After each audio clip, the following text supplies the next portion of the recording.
Welcome to our first ever Manhattan Tech Talk, being held here in New York at the NEC New York Partner Showcase.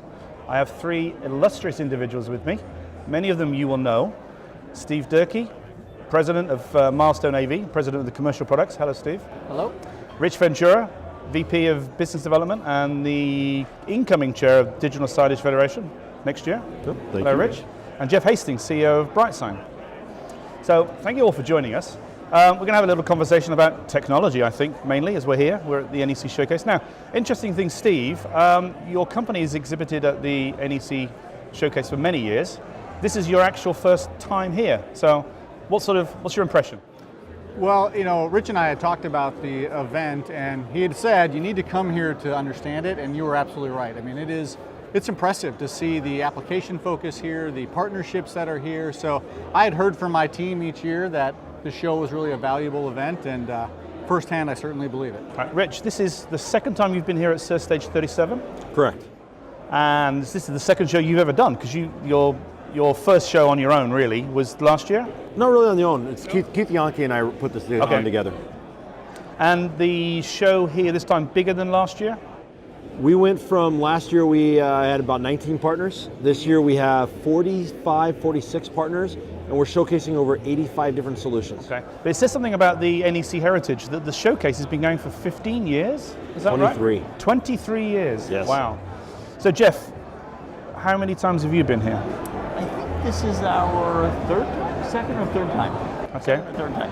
Yeah, Right. I know we were here last year, and it's dramatically improved. Like, Did you come here last year because of the change of the locale? Because, I mean, in years gone past, it was pretty much a hotel room with desks and chairs around. I mean, this is like 1,000 times better than anything you've ever had before. Yeah, we had the big lobby area, the Affinia, before here. I mean, this is amazing. This is like a mini Infocom.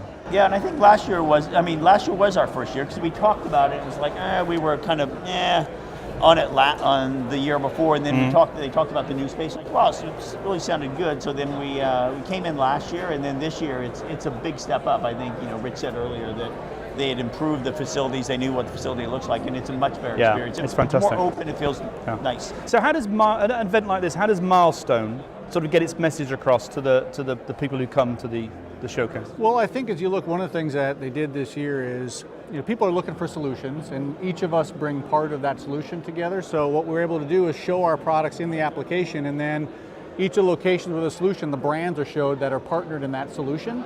And so that helps us get our message across to how that we can work together and create that whole solution for end application. Rich, what's your favorite thing of the show? There was something you were really excited about which you wouldn't tell me about a couple of days ago. Well, there's this 650-pound apple in the middle of the entire venue. Okay. And we kind of jokingly said, NEC takes on the Big Apple. It's not a real apple, but Apple. Oh, I get it, because of New York. Yeah. Big Apple. Oh, okay. Exactly. And so what's great about this is it showcases. You know what? He didn't cover that part with me either yet, so I get it now. The Big Apple. Apple, yeah, okay. So one of the cool things about it, what it's showcasing is our laser projection product, our relationship with Green Hippo, the Hippotizers, and our partnership with this content creation company called Hollow9, John 9 out of California. And we have 6 projectors that are mapping around this, and it's unbelievable because it's not a solid projection. And we have video, we have stuff popping in multiple areas. And it was also a great way for us to show every single logo of every one of our partners in a spot that everyone will see. Looks great. So, and because Hollow 9 or no, Hollow 9? Hollow 9. The Ed 9.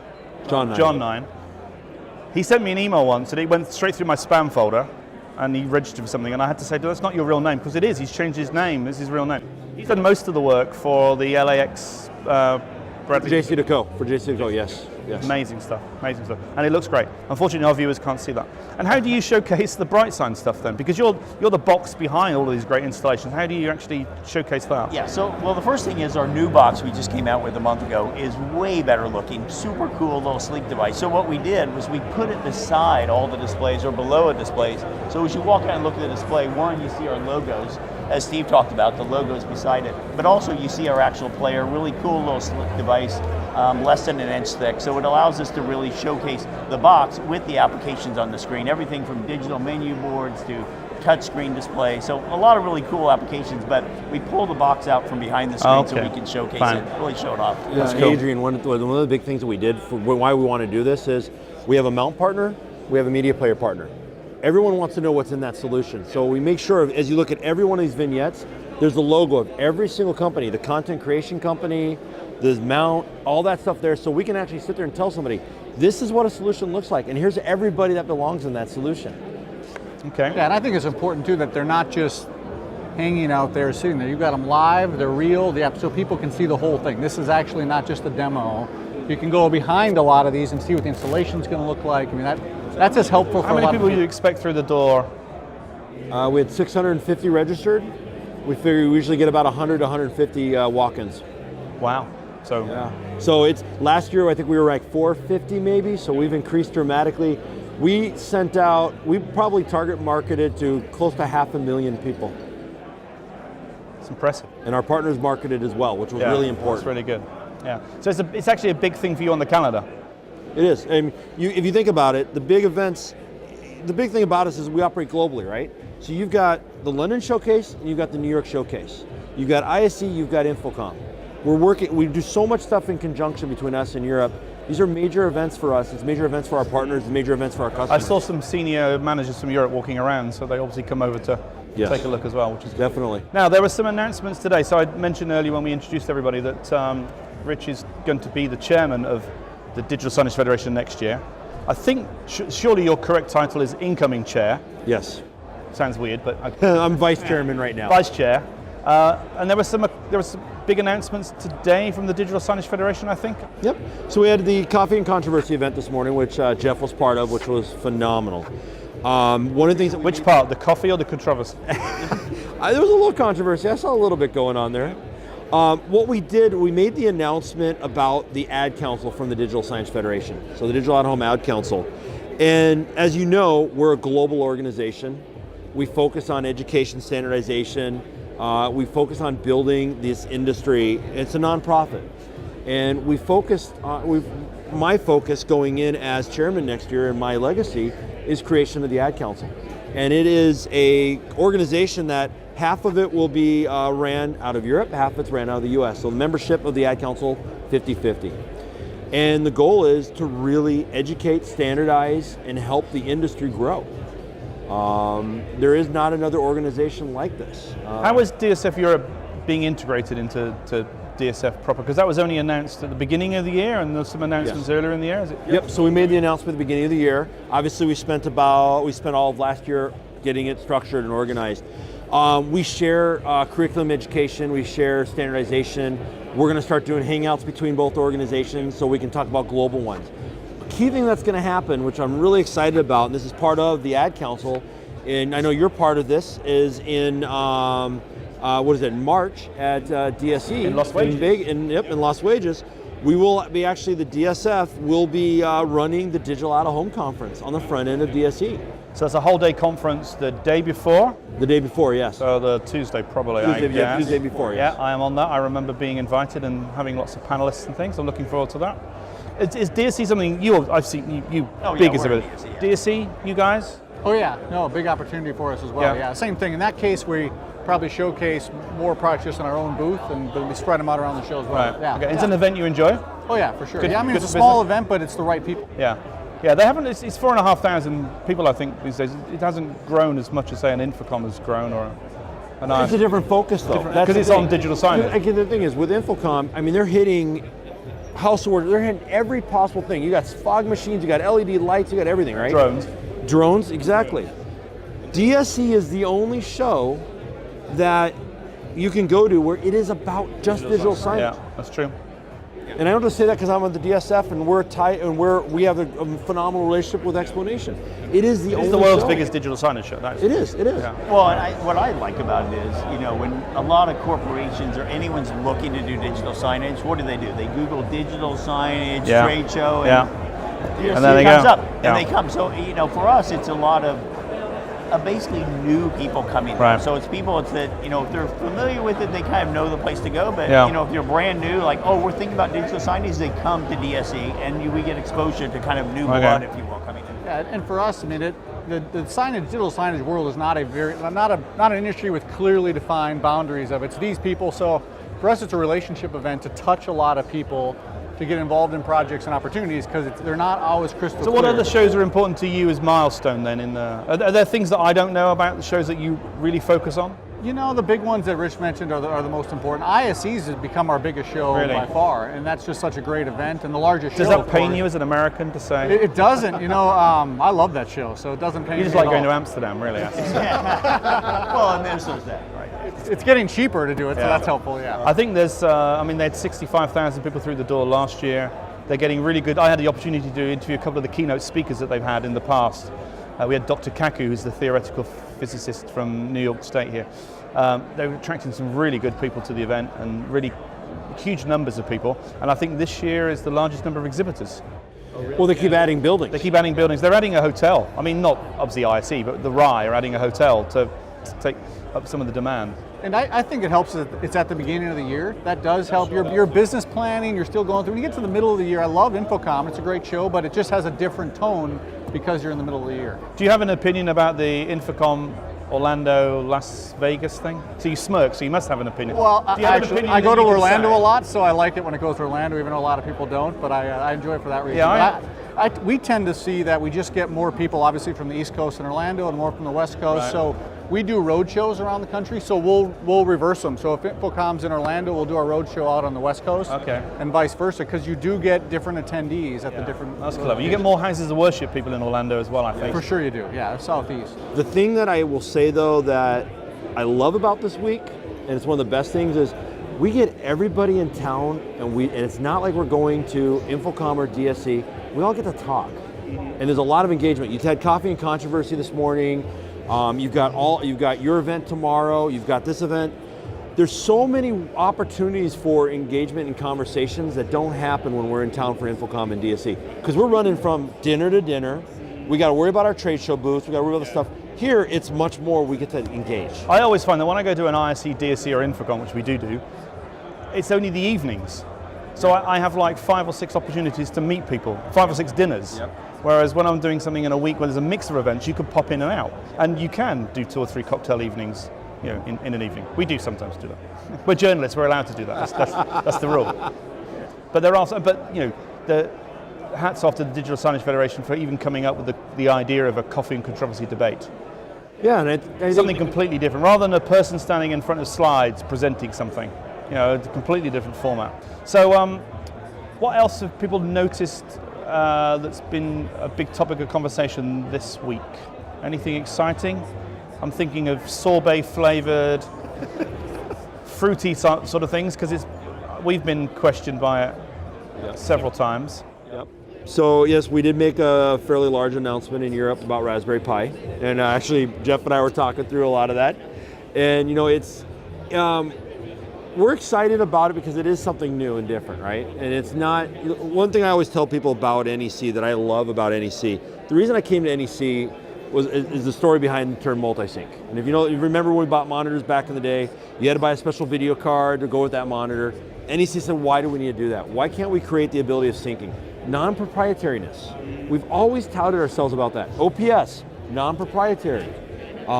Raspberry Pi is non-proprietary. We don't have something that's built into my monitor, in our monitors, that if it goes down, the whole thing dies. So you want to explain how that works? Then there's a slot for a compute module. So there's a door in the back. Of 2 new types of screens. Yes, on that our are going V to be series and our announced. P series. V and P, yeah. Yep, and they are here on display. Okay. They are shipping the beginning of next year. Okay. And those are our flagship products. That's our industrial grade. That's our stuff that we use in in all of our business, right? It is a door in the back. It's using an I/O card slot, so we can put in the I/O card for the Raspberry Pi module. Okay. And what's the performance like? Because that would be the issue that you'd have, surely, with it. Yeah, there's all kinds of classes of digital signage out there, right? They're simple, they're more complex, and as I look at the market is, generally moving forward. 4K is, if you would go ask a consumer, would you buy a 4K or 1080p screen this holiday season? Yeah. People would look at you like, well, there's no way I would ever buy a 1080p screen right now. I mean, my God, everything's 4K. Right. The same thing is happening in the digital signage market. I think people have been buying kind of low-end solutions, and then they realize that they have very short lifespan to it. So we think really like 4K. It was like if you putting out a tender today for a new digital signage project and you spec a 1080p monitor and you expect that to last 5 years, in 2 years, I think the people that is going to be looking at that would be like, oh my God, they put in a 1080p monitor? Same thing with the digital signage player. You know, can you do it? Yeah, but if you really want something that's going to have a long lifespan. But look at how the Raspberry Pi has improved. It's Pi 3 now. I assume it started at Pi 1. Yeah. So I mean, again, that's improving and getting Oh, yeah, faster and faster every couple of years. performance, yeah. And I think what Rich is saying, because you can slot it out and plug it in, you can just upgrade it. Here's the thing, and Jeff hit right on the money. It's not going in our 4K screens. It's not 4K. It's not a 4K device today, right? It is a solution for some needs. If we look at digital signage being here, it fits somewhere within that category. Is it something that I'm going to say it runs every single thing that NEC does? No. We'd be stupid to say that, right? OPS does a majority of that for us. Our relationship with BrightSign, between those things, that covers our business, right? You know, it's just like we say the same thing with Google. We talk about the Chrome device. Chrome has its place. It's not going to cover the whole area, right? The Intel NUCs, they have their places as well. These are the plug-in sticks. Yeah, no, actually no, they are they're not. normal NUCs, but then yeah, you've also got the compute sticks. Okay. They all have their places. Right. The key is, and this is probably the most important thing, is understanding the project, laying out a plan. What is their strategy? Is it a 1, a 3, a 5-year strategy? And making sure they're doing the right thing and we're doing the right thing by them. Is there, I mean, Steve, in the mounting business, is there a similar level of technological progress? Have things moved on? Do they move on every year? Is it? Well, you know, for the mount side, it's really still about compatibility. It's about dealing with all the stuff that goes on. It's about dealing with the infrastructure. I think you'll hear more about that in your next panel as well. Right. So, Are there ever any sort of technological breakthroughs where they have like hydraulic lift mounts? Or you know, I think it's probably I would say the revolution is really in the installation. You wouldn't go, I see the technology there, but the installers see it. So it's harder for the end user just notices that their video wall is flush and they don't see any of the edges. You know, so that. And if you look behind the wall isn't flush. On our projection screen side, it is a little different. There we have coatings for digital signage applications, which we're finally seeing because the solid state projectors with high lumens are out. We're seeing ambient light rejecting technology, so we're putting in screens that block light from different directions. How does that work? So you think of it as little mini louvers on the screen, you know, optically invisible louvers that are blocking. So if I have light coming from above, the light just doesn't bounce back towards the viewer. And so we're investing in technologies there. Not only it's good for conference rooms and classrooms as well, but it also helps us with signage. Okay. And then our audio business with cameras, that one certainly is more into that world of evolution. Because you bought this business. Yeah, back in April we bought audio. Yeah, that clearly we're getting into the networked AV side of things, and you know, when do you put endpoints onto your network, and how do you bridge all of the legacy equipment? So we do see that all come together. How's that acquisition working? Is it all the people come together? You moved offices, or how's it work? Yeah, so we haven't moved offices. The good news was that the audio business was literally 6 miles away from Milestone's headquarters before in Minnesota, in a town called Minnetonka, Minnesota. So that was very helpful because I can drive there just the same distance as going to my office. But it's good, and you know, one of the things that we focus on, that you can see the focus here from NEC, is the experience. And the more pieces of the experience we can get, the better we get at understanding the experience. And Vadio has really pulled us in even further to what does a conference room experience in total look like. And I think that's been very helpful for us. Yeah, we're actually using the Vadio, which is kind of a unique idea. We have a network operation command center in the showcase, and we've got Hyperwall, and we've got our, the Milestone mounts, and then we've got Winstead desks. And we're sitting going, we need a camera feed. So there's actually a camera set up there that's actually panning this entire place. It's actually feeding onto the 84-inch display. Yeah, and it's a ultra high definition 4K camera. So one thing too, Adrian, I was thinking about a little bit too when you were asked about the Raspberry Pi. The other thing to think about, remember, is schools are teaching these kids coding. They're teaching these kids how to do a lot of stuff on Raspberry Pi devices. So it is a totally different. It's new. It's unique, right? It's kind of like when everybody jumped on Android right away. And I know, Jeff, that was a big thing for you guys. Everybody jumped on Android, and you're like, oh, what's all this Android stuff, right? It's something new and unique. Are there going to be applications that people are going to design specifically on the Raspberry Pi? Yes, there's going to be. It's going to happen, right? But it's that big differentiation for NEC. When we sit at the table and they say, I have to have an SoC platform, I have to have it. We have to, no matter what. Even though we say SoC is not for 24/7 applications, something like that. I don't care. I have to have it, or I have to have a backup. So if my device gets pulled or something happens. there's areas that we can see that product playing. Okay. I'm very excited by the Raspberry Pi thing. I think it's very innovative of NEC. I was there when they launched it in Rome. I think it shows that NEC have thought about the compatibility stuff and the openness. And you're right, it goes back a long way to the whole heritage of being open and thinking about industry standards. And I think it will change the market to quite a big degree. I think there's a lot of, one of the things we don't have in our, whatever we call our industry, whether we call it the digital signage industry or this wider thing, we don't have a lot of, if you were a young kid building something, you're going to go and build an online app. You're going to build a mobile phone app that farts, or a mobile phone app that does something stupid, and they'll probably be billionaires within a couple of months, knowing our crazy world we live in. But we don't have that in our industry, and I think the Raspberry Pi thing is something that could bring that to our industry. I really do. Because if you are a young, say, if you're a young teenager, you're going to go and do something with a mobile phone. You're not going to do something in our industry, and that's what you need to change. So I think it's great, and I think it will continually improve. You know, Jeff, I know the big thing for you guys introduced the new players. Yep. And so, I mean, the 4K, the change that they've done on the 4K has been amazing. That it plays into it as well, is that's changing our industry. Right. And that's what the focus of this event is what are we doing to change our industry? Like you said, I mean, what are we doing a year, 3 and 5 years from now? That's important for us as NEC, because we're stewards of the industry, and we're stewards of this of the technology. I mean, we're not focused on what are we going to sell, how are we going to sell 1 billion items today, tomorrow what we're about tomorrow, right? Our job is what are we going to do to continue to grow the progression of this industry? And I think you see that here with just what you have in the application. You don't always show the highest volume applications out here. You're pushing the boundaries in the applications to let people know what can be done. I think that's helpful to promote. I think that's the word solutions in the NEC display bit. Yeah. That's what nobody else has.